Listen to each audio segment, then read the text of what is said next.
বন্ধুরা, গ্লোব বাংলা চ্যানেলে আপনাদের স্বাগত জানাচ্ছি। দীর্ঘদিন পর আপনাদের ভালোবাসায় আবারও ফিরে এলাম গ্লোব বাংলা ইউটিউব চ্যানেলে আপনাদের জন্য গুরুত্বপূর্ণ আপডেট নিয়ে।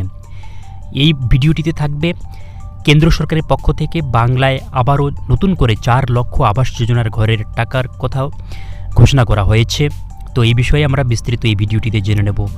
যারা পুরনো সাবস্ক্রাইবার রয়েছেন আপনাদেরকে অসংখ্য ধন্যবাদ আমাদের সাথে জুড়ে থাকার জন্য, এবং নতুন করে যারা ভিডিওটি দেখছেন অবশ্যই আপনারা ভিডিওটি লাইক এবং সাবস্ক্রাইব করতে ভুলবেন না। আপনাদের মতামত কমেন্টে আশা রাখছি।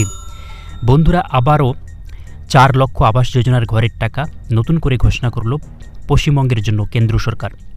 ভোট বড়ই বালাই, আর তাও যদি হয় বাংলার ভোট।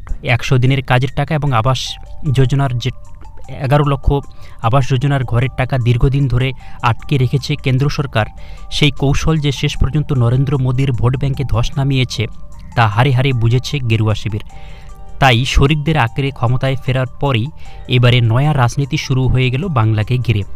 বাংলার জন্যই কেন্দ্র সরকার এবারে অনুমোদিত 11 লক্ষ আবাস প্রকল্পের টাকা দীর্ঘদিন থেকে দিচ্ছে না, তার মধ্যেই নতুন করে প্রায় 4 লক্ষ আবাস যোজনার ঘরের টোপ দিল কেন্দ্র সরকার। কেন্দ্র বলছে যে 3,70,000 বাসস্থানের অনুমোদন দেওয়া হবে। আর সবচেয়ে বড় প্রশ্ন হলো এখন যে নতুন বরাতের অর্থ দূরস্থ বছরের পর বছর আটকে রাখা 11 লক্ষ আবাস যোজনার টাকা কবে দেবে কেন্দ্র সরকার, আর আর্থিক অনুমোদন কবে মিলবে তেমন কোনো দিশাই দেওয়া হয়নি রাজ্যকে। তো সূত্রের খবর, পঞ্চায়েত দপ্তরকে এই সংক্রান্ত একটি চিঠিও পাঠিয়েছে কেন্দ্র সরকার। তাতে পরিষ্কার করে বলা হয়েছে যে আগের 11 লক্ষ আবাস যোজনার ঘরের সঙ্গে আরও 3,70,000 আবাসের অনুমোদন দেওয়া হলো।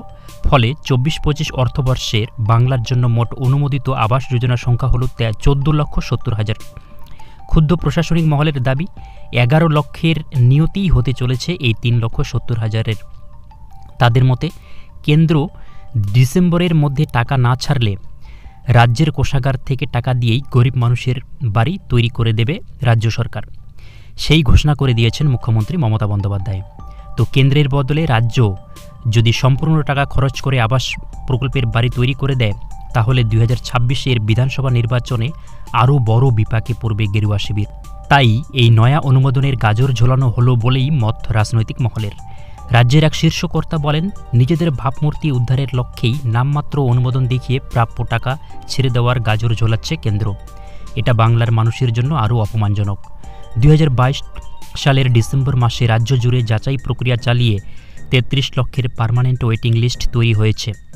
এর মধ্য থেকেই সেই সময় 11 লক্ষ উপভোক্তাকে চিহ্নিত করা হয়েছিল।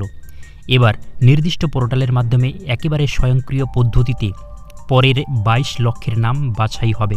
এর মধ্যে রয়েছে নতুন করে অনুমোদিত 3,70,000 উপভোক্তাও।